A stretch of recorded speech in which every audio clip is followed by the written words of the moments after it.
speaker. Before we do questions, can each of you just say something to your mic so we know they're all on? Hello? It's on. It's on. Fabulous, I love it. Yeah. All right, we are going to get started. I am going to move out of the way, and we're going to open the floor up for questions. We ask that we remember we only have an hour. We've got our online people, so we have 2 of us with mics, so we're going to kind of split the room in half. 3 of us, sorry. If you have questions, raise your hand, and a mic will get to you for you to ask your question.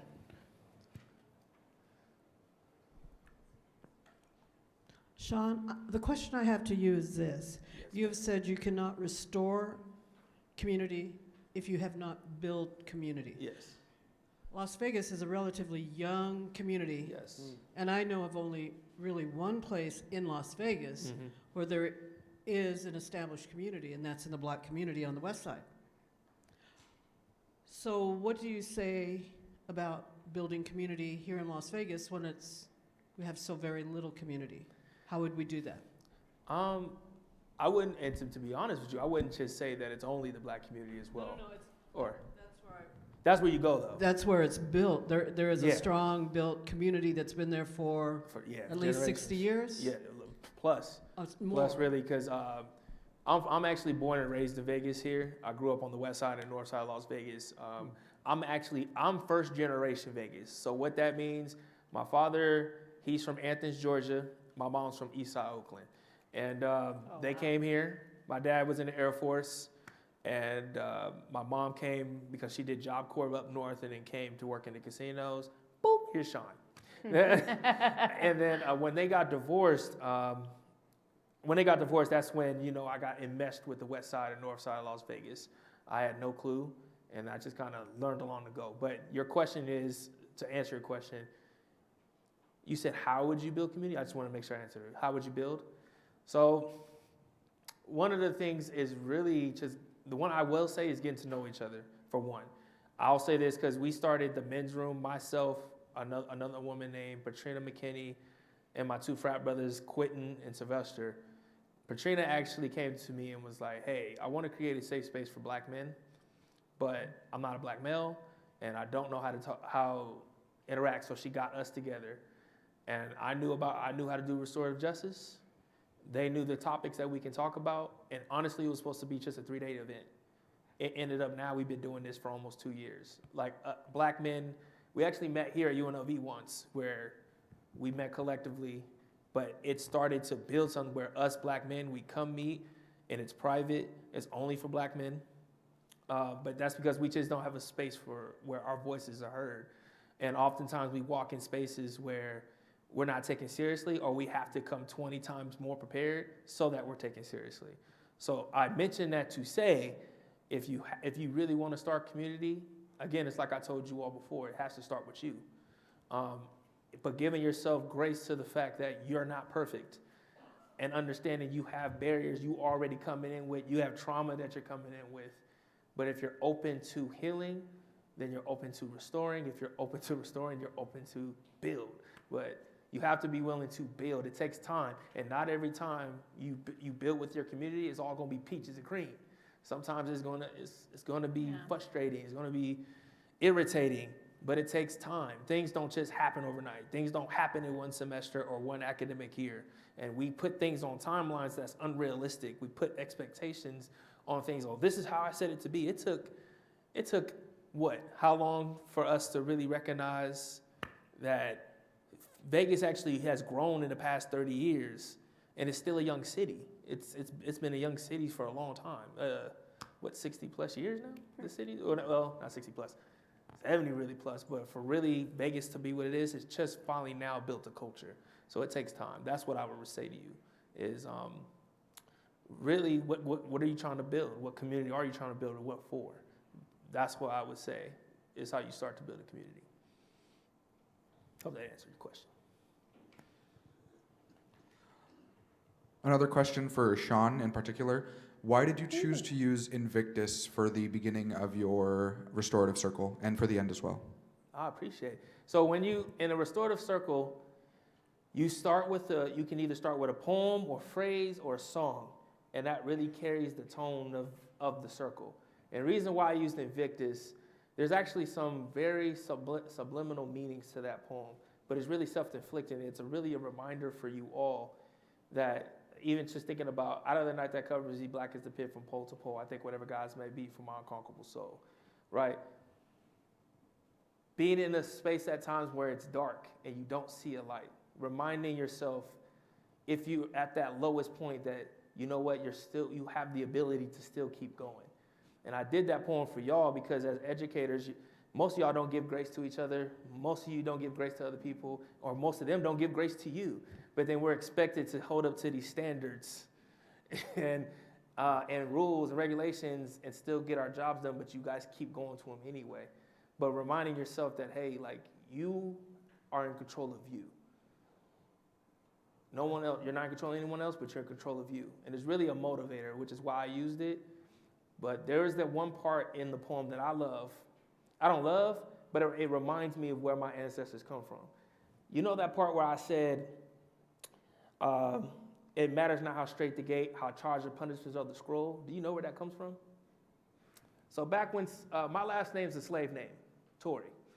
It's a slave name, and whenever you messed up, you didn't get enough, you didn't pick enough cotton, or you didn't do a certain task, they would mark you how many times you was gonna get slashed, punishments of the scroll. So no matter how many times you were gonna get beaten, no matter how many times life is gonna throw you crazy obstacles, I'm still gonna make it anyway. That type of perseverance is beautiful. It sucks, but it's beautiful. And that's why I chose the poem for y'all today. Because y'all get lashed all the time, may not physically, but mentally. We have a question from online, and Silvina, it's specifically for you. Thank y'all. As someone who is monolingual, how do I integrate trans-languaging when I don't understand their language? Oh, wow. So for all of those who don't know what translanguages is, it's what it's known as, what typically is known as Spanglish, right? It's utilizing the two languages in the classroom. So obviously, being monolingual, that's a big challenge. What I can think of is allow the student to actually teach you. I don't know where to look because it's online, right? So there. So actually, try to learn basic words. So try to learn the words that, the main words that are in your lesson, right? And translate it yourself, do the research, what's the background and the different words, and then show the student that, or the students that you have made the effort of like meeting them in the spaces that they actually are. So that would be one way, right? It's obviously very difficult to translanguage, to code switch as a teacher if you don't have the knowledge of the two languages or three languages or whatever. That would be a way, just learn, keep on learning. I'm gonna open that question up. I normally just ask the questions, but she mentioned code switching and the idea of translanguaging, so I'm gonna open up beyond just traditional bilingual students, but to both of you as well, maybe to someone who doesn't speak standard English for that matter. And not only that, we could switch even culturally, right, all the time, or even in accordance with the roles that we have in society, right? I'm a mom, so I talk with my son in a way, and then I'm a teacher, and I'm code switching and showing up in that space in that way that I need to be successful for me as a professional, me as a teacher, right?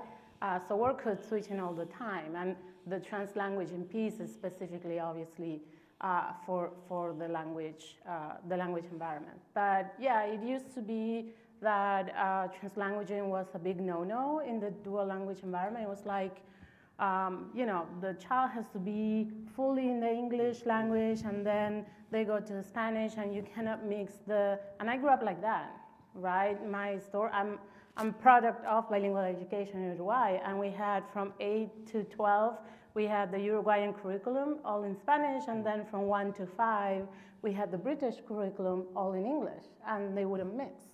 And then, research how language evolves, how we understand how we acquire language. We understand that language transfers from one to another one. So what we learn in one, then our brain, as it acquires that new language, whatever that might be, it's able to utilize it in that new language. So that's why now the spaces that we're trying to create into a language do encompass that theory, that framework of translanguaging.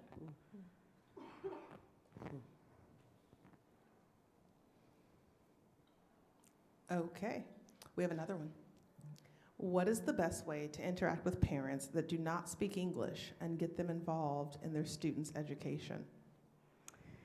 Okay, so there are obviously many ways. Community building, it's very important. We currently have a group that is called the Parent Leadership Team, right? And this has been, I think, the most successful way for teachers to be able to reach out to parents. And it has started like 2 years during pandemic, right? And it's parents teaching parents. So one way that you can do it is teachers maybe asking another teacher that is familiar with that language to help you reaching out with parents, or find a parent that does more or less navigate the language spaces, and then have that parent kind of like teach the other parents. Because what we have learned is that we learn from our peers, right? And parents is the same. And honestly, in education, they trust other parents more than they trust teachers sometimes, or districts. If it has been challenging or like a lot of roadblocks within the district, parents trust other parents. Translation tools, obviously, that's something that it's readily available for everyone. There's some communication tools like, and I'm sure if I start throwing names of apps, Talking Points, Remind, what's the elementary school one? Dojo, thank you. I've been thinking about it. So I don't know if Dojo now has translation. Okay, I figured. I saw it when I was like 9 years ago for the first time. So all those tools actually have language translators embedded in the applications. So you can send out a message to the parents in your language and they read it in the other one. And it goes back and forth like that. So that's those tools, technology, es un arma de doble filo, right? It can be used for good and not so good, but in this case, it's really, really useful. Make sure that when you send out communications to the parents, you are aware of the languages that are spoken in your classroom, so do the translation, even if it's with Google Translate. Yes, it's not perfect, but it does help, and the families appreciate the fact that you take the time to actually run it through the translator. And that creates relationship with the parents. It does build community, even though you are from outside. Invite the parents to the classroom. This is something that culturally I don't see it here. In my country, who's from Argentina? Where's the Argentinian? Yes, thank you. We have parent meetings. We invite the parents once a month to our classrooms. It doesn't matter if you're first grade, kindergarten, high school. And I started doing that with my high schoolers. And my classroom last semester was 80% of my parents were there. And it was an after school, I bought some pizza, whatever, some things. But they were there, the teachers were available for them. They were asking questions. I was telling them like what the system how the system works. These kind of things. Invite the parents to your class, to after school event or something like that. There's many ways of building community, right? But those are some ideas. Can I just add a little piece? We were in the back over lunch, talking about humility and how powerful a tool that is for us as teachers, and recognizing that we will never ever know everything. Yeah. But there's something really powerful about trying. What might you be able to do that would help parents understand that you're attempting to meet them somewhere? Spanish is any language. 2, 3, 4, 5, 6 words, a whole sentence maybe, will take you a long way. at least as a beginning. So then it sometimes somehow puts you at the same level as those parents, attempting to work in a system that is in a language that is not necessarily their own. So I think there's still nothing short of, we may never get really good at a language, but these attempts to try to communicate in a language, I think, say so much about who we are as people that is really important. I'm trying to meet you. I'm not expecting that you solely meet me. And I think that's really, really an important thing to do. Try. Yeah. Even if it's not pretty, try. Because the attempts, at least I have found, really matter to people. I'm going to add something else, because as you're talking about this, the content that you bring into your classroom too. If you are aware of like creating a lesson that represents, right, all the Latinx kids in your room, then that kid is gonna go and tell their parent, oh look mom, they're talking about my country, right? And the parent's gonna get engaged, and the parent's gonna be like, oh my God, this teacher is so cool. Like, you know, she recognizes that, you know, my son needs to, you know, see her own culture, you know, represented in the classroom. That's super powerful. So content also, you know, reaches the parent. So sorry that. No, that's good. But I was thinking about it. That's good. Hi, my question is in regards to like collaborating with other educators, because that's a component to being a teacher. I just want to know how I, as someone who's not in the classroom yet, can kind of cultivate a culturally responsive, I guess, like plans and stuff with other educators if they're not as like they don't want to achieve that as much. Does that help? Is that good? Are you sort of in a student teaching role? Is Yeah, that what you're thinking? I would say I'm more like a student teaching role than actually being. And your teacher isn't quite there as far as you're concerned, Well, relative to culturally responsive teaching. He's like and in my practicum, he's kind of an older teacher, so he's been there for like 17 years. So the way he teaches is not necessarily how I would teach. Gotcha. But like in general, when I do become a teacher and I want to create a community of students that are culturally present in their class, you know, but how can I work with other educators who aren't there yet? Can I go? Yeah, Do you go. mind? I'm in that space all the time, right? As a Latina teacher, we do have, obviously schools are majority, you know, white teachers, unfortunately. But offer yourself to create PDs for your teachers in the school. That's a space that I'm being currently allowed to be, right? And I've been talking to my teachers about the WIDA descriptors, right? Like some stuff that I have done in my multicultural ed, right? So they hear me using the word intentionally, mindfully, emerging bilinguals, intersectionality, right? Like all these words that are in our multicultural education spaces that maybe they have never, you know, have been in that space of offer yourself. I know some schools, you know what they do? They, if you do it after school, for example, here in CCSD, your administrator might have money to pay you for the hourly rate. You can get CUs actually as a teacher if you do trainings for your teachers, whether it's in your school or in other schools. So they're recognizing our time, which is nice, right? The hourly rate, just to let you know, is $31.50, right? So you would get there per hour, right?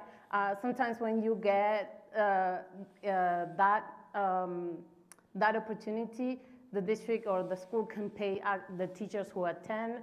I think doing PDs, you yourself putting it together, you know, reaching out to teachers to recruit them to come, because believe it or not, a lot of times teachers are offered to get the hourly rate and they don't show up. I show up, $30. Or more, 60, usually it's like an hour and a half, 2 hours, right? But doing, like, you being an agent of spreading out that word that you want to spread, that changes culture too. So I think that's powerful. I don't know if you said something else. I think it's powerful. But I think it's also important that there be reciprocal spaces Right. where you can also be a learner Yeah. and not always having to teach. So Yes. I agree with Yes. you, Yes. and Yes. having these spaces where you might be able to Yeah. actually engage as a learner too. Yes. I have a question for Sean. You mentioned with your group how it's exclusively for Black men to have that safe space. Yep. So in our particular schools, if we want to start building the culture that we want, would you recommend that we start with groups that provide like participants to create that safe space?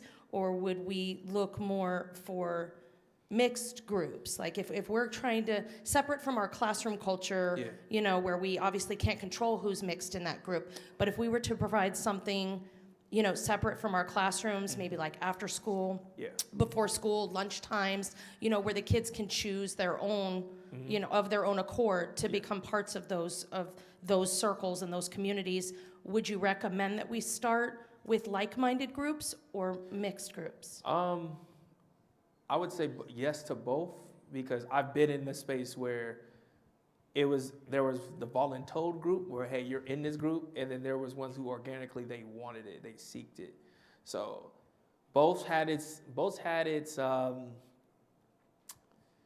I have some constructive criticism for it, but what I would suggest to you is, because which group are you trying to identify, right? Like that you're trying to build this culture with. Is it with, sorry, my hearing aids are dying. Anywho, what group of students you're trying to build this community with, and also the staff that's trying to build it with them, you also have to be a part of that community too. So that the first way to start is, which group are you trying to do it for, and what's the goal, right? What's the goal of you trying to build this community for? Because that's really going to drive you. Because if it's that good, you're going to organically get people who want to keep coming. There are going to be more to come, because they're going to want to experience what these other kids have experienced. Like, oh man, you need to come to this. That word of mouth is strong. And so first things first, like I said, I've repeated it more times than I can. Understand what group you're trying to start with. Who do you want to be in this culture, and who do you want to be in this community and build with? Because if you're opening the door for people, just be ready for what's coming with that as well. No problem.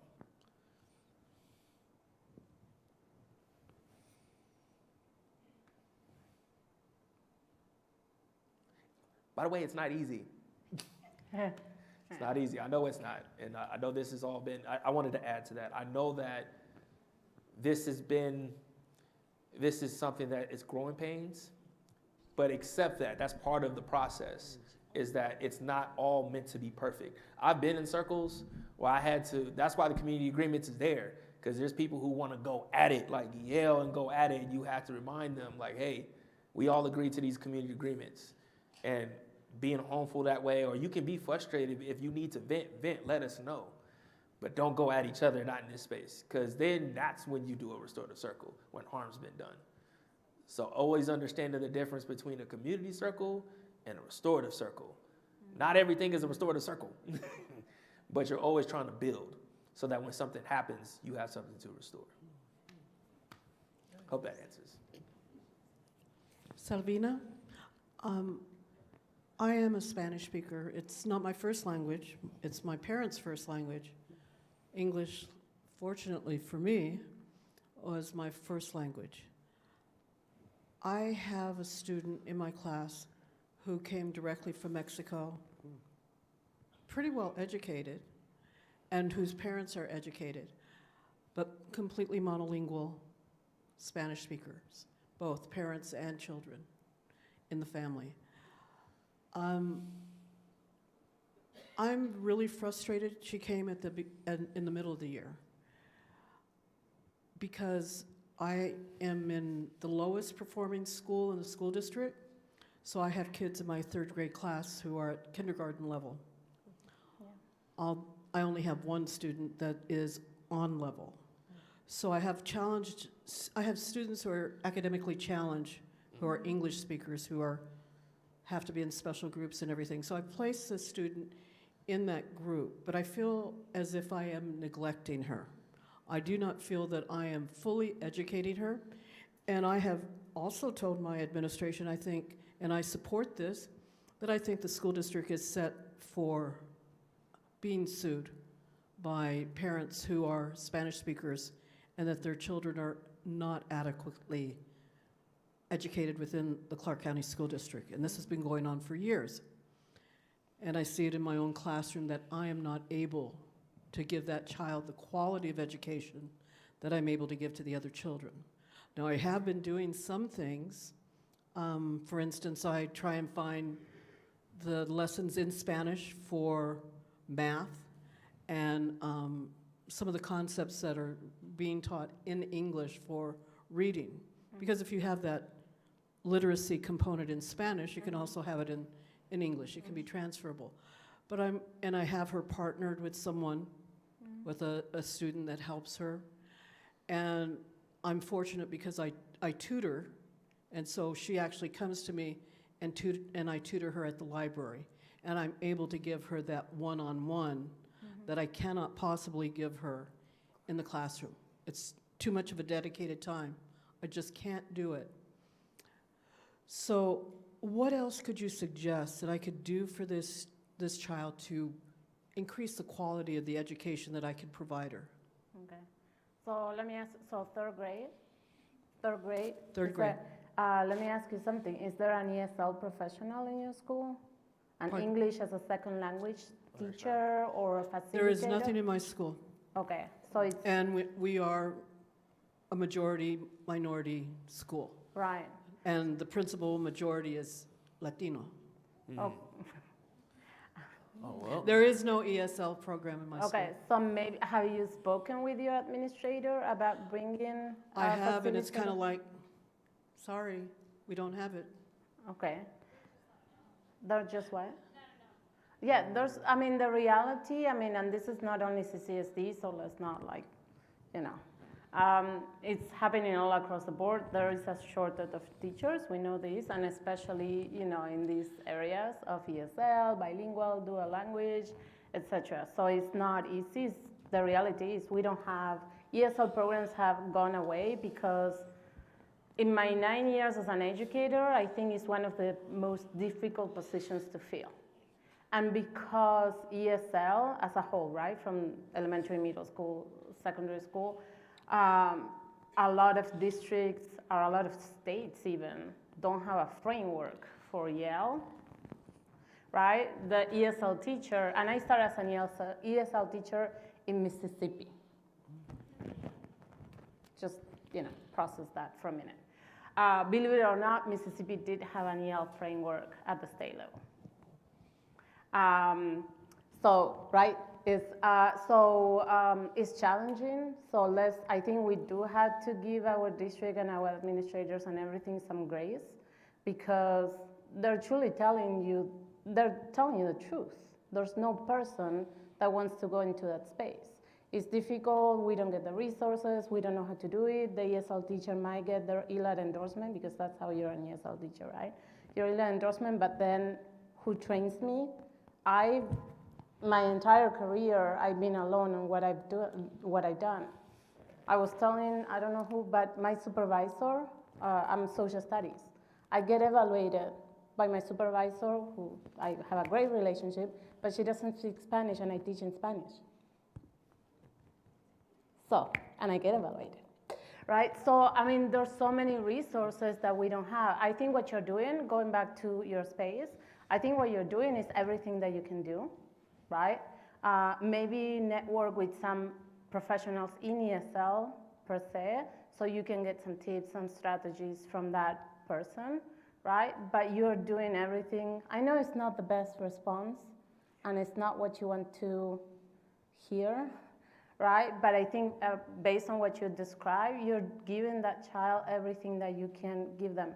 I would, you know, I was telling one of the groups that being in the space that I am entails being an advocate for our students. And when we sign up for this, you guys, ladies, have to be aware that you have to push. You have to push through. You have to fight. You have to, be the person that's going to be a pain in the butt to the administrators sometimes. It's the role that you might not know it now, but I've learned that it's part of my job description to be that advocate for a child. So maybe one of the things you can do is understand in what ways can you bring an ESL professional, even if it's twice a week, right, to work with that child and to work with you. We have a new family engagement center in CCSD, so maybe reach out to a family engagement center. They have amazing programs that they can come to your school to actually, do workshops with the parents and the children and the teachers. We can talk more and I can show you where they are. But yeah, and we do have, and that's one thing. If we all agree, if there's something that we all agree, and I can say this, and I don't care if they're filming, CCSD does not do well communicating the resources that we have within the district. Like, there's so many things that are available for us as teachers, and just the communication doesn't get to us. So we have to perpetually be looking for the latest thing that came out. Like, how many of you knew that we have dual language now in CCSD? And if I go, thank you, 1, 2, right? But and if I ask this question to, in class, INSA research educators, probably 5 out of the entire thing knows that we're doing this. But I'll share with you those resources. Just keep on doing what you're doing. Advocate for that child and other children that probably are in your school, and keep on pushing the administrator. And I have to say, take advantage that your administrator is Latino, because in this district, we don't have many Latinx administrators. So that person also has a responsibility to our community. And just remind him or her every day that he or her does have that responsibility. Just be careful navigating the system, right? That's the challenge for us as professionals, learn to navigate a system that can be at times cruel to us, right? But it's all worth it, I so promise it. I so promise it. Yes? Okay. Yes. Yes? Yes. We have to. My question is, as teachers, is there a way for us to break the stigma that our Latino students, just because they put that they speak Spanish at home, doesn't mean they actually speak it. A lot of times, like my children, they only understand it, but are labeled as English language learner students and are left with that label throughout their education. Mm-hmm. So what's the question? Sorry again. Is there anything as teachers that we can okay. do to Yes. break that label? Yes. I think that learning about that label and how deficit-based that label is, and bringing onto the table, that asset-based emerging bilinguals, developing multilinguals idea, and start speaking in that manner, right? And start speaking to your students that if they were placed in an ELL program, right, that's not something to be ashamed of, right? Because, for example, with the dual language, which is another model, right, for language acquisition, ESL is a very subtractive model, right? We ask the student to leave their mother tongue behind and, acquire a new one, right? But celebrate what they can do. Oh, look how cool, to my high school students, look how cool. You're gonna be able to say this in this language and the other language. You're gonna be able to write a whole essay in 2 languages. Be a champion for what it means to be bilingual or multilingual. First of all that, because that's contagious. And then the kids start talking about, at home, oh no, mom, I want to do that in Spanish, or I want to do that in English, or I can do it in both languages. Look, I did it in Spanglish and my teacher was super cool about it. there's certain limits that we have to establish, but I think that is changing culture is going to bring that label, it's going to remove the stereotype that that label has, and explain and inform also, the community at large in your school, why the student is still an EL student, or so being knowledgeable about how that label originated and how it has evolved through our history and how it has been used to marginalize and segregate, and how we are going to start using that now. I think that work, again, he says it's not overnight, right, that it's going to happen, but you have to keep on with that narrative, right, and stay strong and speak to parents in, through a very asset lens terminology, and speak to your students like that, because your students are going to talk about like this, even with elementary school kids. Use the word asset-based, use the word intersectionality, the kids are going to understand it. Obviously scaffolded to explain to them, how it works, but they're going to start using it, and then they're going to bring that home, and then, so it's a lot of work. Where are you? Like, you sat down and I don't see anymore. Okay, does that make sense? Yes? Okay.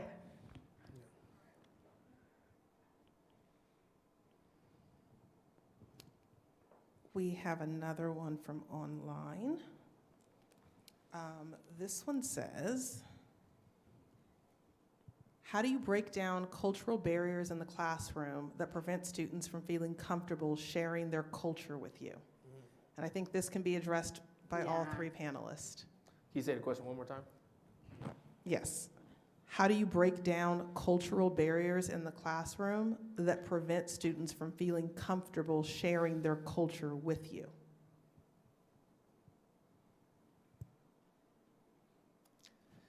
You want to go? No, you got it first. I'm trying to think of a nice way to say it. I think one of the ways to get rid of something is to build something else, right?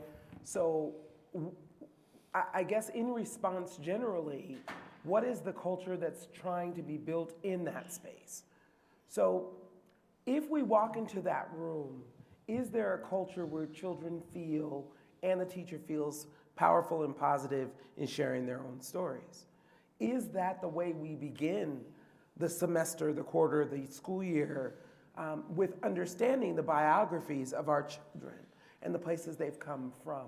That feels like something that you're building. You're building that community and that culture within the classroom.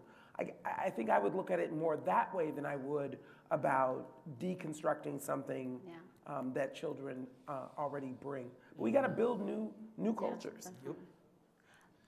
Can I add to that? So a lot of times teachers, are like, okay, we had to get through the curriculum in X amount of time, right? They tell us you have to teach all this, you have to cover all these standards, right? And a lot of times teachers are like, okay, day one, standard one, unit one, like you're like, okay. But to add on to what she was saying is, I don't start my curriculum, I teach social studies. I don't start curriculum until the third week of class. I spent the first week doing, and I'm high school, right? So the first week doing course expectations and like how the school works, and like, high school is challenging, there's a lot of rules.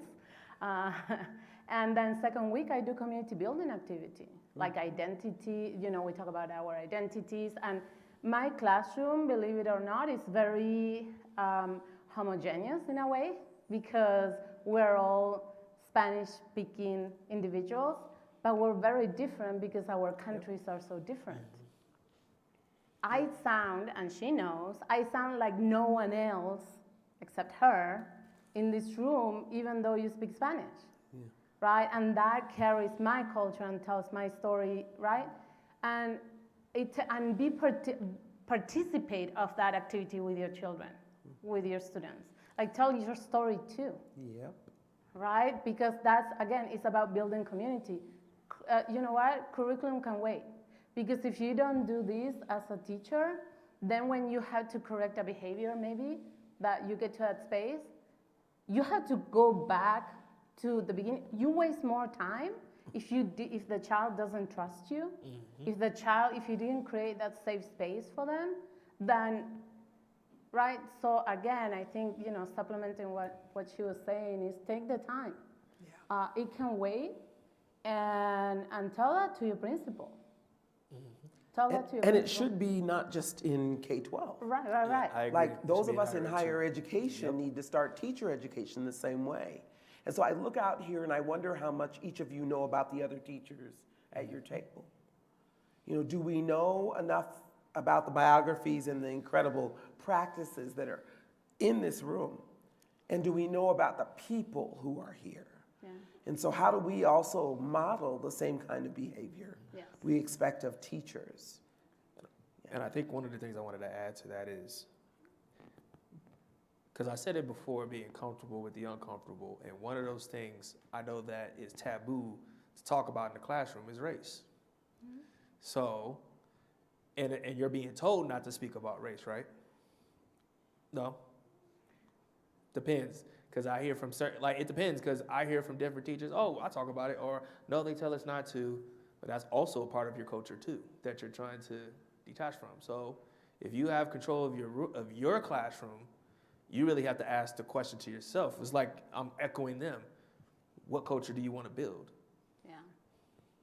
You have to answer that first before you can even talk to anybody else. Yeah, you have this in the background, but like the activity I showed y'all. Yeah. What are you going to do? Are you going to stand to the side and let the system do what it do? Or are you going to be innovative? That's not for me to answer or any of us to answer. But you have the autonomy to do what's right in your classroom. Yeah. I hope that answers. Okay, we have another one. There's a lot of underlying political or partisan issues that kind of weave through all of your work. In this current climate, how does a teacher balance that commitment to their student with what may very well be pushback in any of these three instances that may come from within your building, parents, or at the high school level, possibly some students? Can you ask the question one more time? There's a couple things in that thing. Given the political or partisan nature of the work, how do teachers kind of balance the need for the work and commitment to their students with the pushback they may get from colleagues, administrators, parents, and or students? Well, I think I'm not gonna lie to you, it's tough. Because the first thing I asked y'all, and I'll just use restorative justice as an example, because now restorative justice is in the same vein as where we look at critical race theory, restorative justice, Yeah. But I gave most of y'all an experience that you've never experienced before. But I appreciate the fact that you were open to it. And that's where it starts. Because many times we look at our students crazy because they take on things they don't know about or they have an opinion they haven't learned about. So what I would say to you all is be inclusive and open-minded to actually, all right, I'm not getting it from this way. Who do I need to go to get this answer? You have Dr. Walls, Tanya Walls. You have R. Joy. This is the organization, right? There's different organizations, there are different people who are more than willing to talk to you. And I'm just using restorative justice as an example for you to learn about, opposed to you just getting it from one source. Even me, you can experience what I just gave you somewhere else too. But are you willing to go out to get it? 75% of the time, most people are not. They'll take what they heard and run with it. Yeah. And that sucks.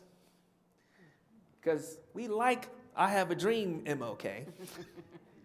But we don't want to talk about poor people's march, MLK. Yeah. That's critical race theory. I'm going to build on that. So social studies, high school, I teach government. It's a slippery slope, right? But I think it's part of our NEPF professionalism standard, right? If you want to, get in that space. I think it has to do with how we show up as professionals. Teachers don't get this enough, right? Like, we're not treated as professionals. I mean, especially in certain spaces, especially what happened after pandemic. You were not there, but first we were the heroes, then we were these like devils, and then we're like the indoctrinators of like sent by who knows whom, right? Like, what have you. But I think I think about what I have to teach in my government class, and we all come with our own biases into our room, with our own experiences, with our own angers sometimes, right? You're angry that day because someone was saying that the wall had to be up and no one can come in or out, like right? So we show up like that. But we have to do that inner work, right? A lot of inner work, and understand that I am a professional, and the best way, my objective is to teach my students the truth, right? Yep. In a very authentic manner, right? And the truth never has one side. The story is never one-sided, right? There's two sides to everything. Show them both sides. I always say, make them read the New York Times and make them read, some conservative paper, right? And then tell them, okay, this is how this group of people interpreted something, and this is very high level, right? High school, right? But with the little ones, I'm sure you can scaffold it and do the same thing. And this is the other side. So like, what do you think? I'm leaving it up to you to see what you're more comfortable. How can you think about how you share your own experiences with this or that, and make them think critically, even if they're in first grade.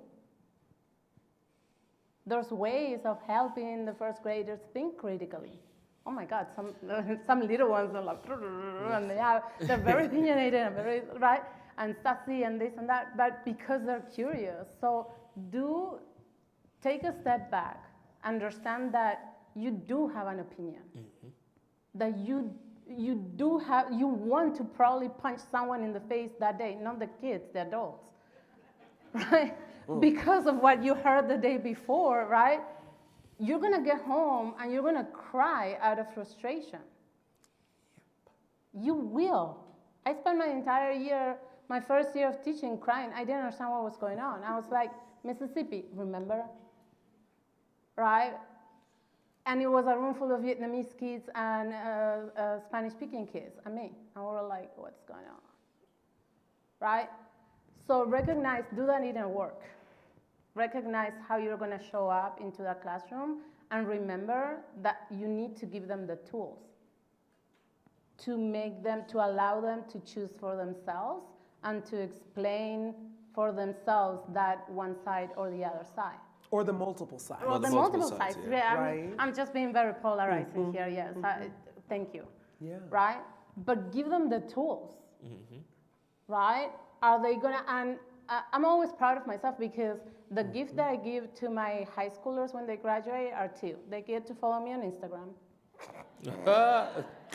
which I don't even post. It's just like, and I tell them how I vote, what religion, if I have one, right? Like they never get to figure it out because, and that I did a good job. I roll my eyes at a lot of things, so they, it's high school, you're sarcastic, you get into those spaces. But it's just how our job is to show them everything and to explain to them everything. This side, the middle one, and the other side. And tell them the consequences. This side chose this, and this is what's happening because they're saying this. The middle side is doing this, and this is what's happening or what has happened in the world because of this, and the same with the third one.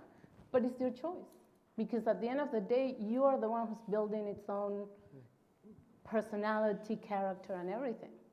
So I think that's how I manage it. It's not easy, again. It's hard work, it's a lot of inner work. It's a lot of going into disconnecting. I know sometimes it's tempting. The summer money is really good, I can tell you this. But sometimes it's not worth it. Yeah. It's not worth it because it's not worth it. I need my week to cry and decompress. I just do. I need to go see the ocean. We live in Vegas, I need water, life, green leaves, I mean, it's true. So find those spaces. What's the best way for you to decompress? And find those spaces, and that will allow you to do the inner work and see how you show up and what have you. A lot of teachers don't do enough self-reflections, I think. That's very, very much missing in our practice, and we need it to be able to not get into the indoctrination type of accusations. So everything she said. Oh my God, thank you. Everything she said. She got it. All of it. Especially the inner work part. Because that's the stuff that you need when you don't think you can continue. And the kids need you. Yeah. So where are you drawing from? Where's that fountain? And how do you find it? That's self-care. Yeah. Please do it. Okay, so this has become my new favorite question to ask. Uh-oh. No, just kidding. It's not that kind of question. Okay. If you could suggest one thing for everyone in this room to read, watch, or listen to, what would be the one, just you can give us one thing of hey, you need to read, watch, or listen to blank. What would it be? You only get one. Dang, one? One? It can be a Can you multi-part. like one movie, Can I get one two? book, one? You can have one thing to I need either two. watch, read, or listen to. Give me two. Can I get two? Please? I promise. Two. Just two. One. Fine. See, I was that disobedient child in class, but I got A's, so it don't matter. Dang it. All right, fine. There's two books I would recommend, but I would She say said one. I know. In but fairness, I heard you. sir, I heard cannot turn off your microphone. Fine. So if you All right, gave the one two, book- I couldn't stop you. All right, since we're in the teaching educational space, fine. I'll recommend one of the great one who forwarded your letter in your book, Dr. Bettina Love's Abolitionist Teaching, her book. Dr. Bettina Love. Read that book. Look her up. And I forgot the title about verbatim. It's long, but Here we go. It's on abolitionist teaching. We want to do There we more go. than survive. Yes. Colon. Yes. We want to do more than survive. Thank you. Colon. Abolitionist teaching. Yes. And the pursuit of educational justice. Yeah, it was too long. It's that book. That book. I promise you, that book will open your eyes. Stop using the word grit, please. Oh, it's so frustrating. Please stop using that whole grit, because that's for one, speaking out of privilege. Lord, just read it and you'll thank me later. Wow. That was a good one, wasn't it? That was a good one. That was a good one. That was a good one. Because I've been sharing books all day in the talk and whenever I get a chance to share, I think I'm going to share a film. And the film is by Beyonce. And it is called Black is King. Black is King. That's a good one. And what the film does is try to remember the African continent and sort of our music, our dance, our culture. But Beyonce doesn't sit outside of that. She is central to that story. And I guess what I'm arguing here is that when we think about how education is going to be reformed, if it can be, if even we think about how it's going to be abolished, teachers will be central. You will be central to that effort. So it's the most incredible, stunning piece of work I've seen in a long time. But Black is King, Black is King. Beyonce. My daughter watches it all the time. It's on Disney Plus. It's on Disney Plus. Yep. I have so many things. Okay, one thing that I'm going to repeat because I did say it in the session that was here is a movie called Walkout that talks about when California was under the no Spanish used in schools, right? So it's the story of this teacher helping the students. So, but I was sharing with the rest of the group what I had shared. So so the other thing, okay, so on Netflix there is a series called Amend.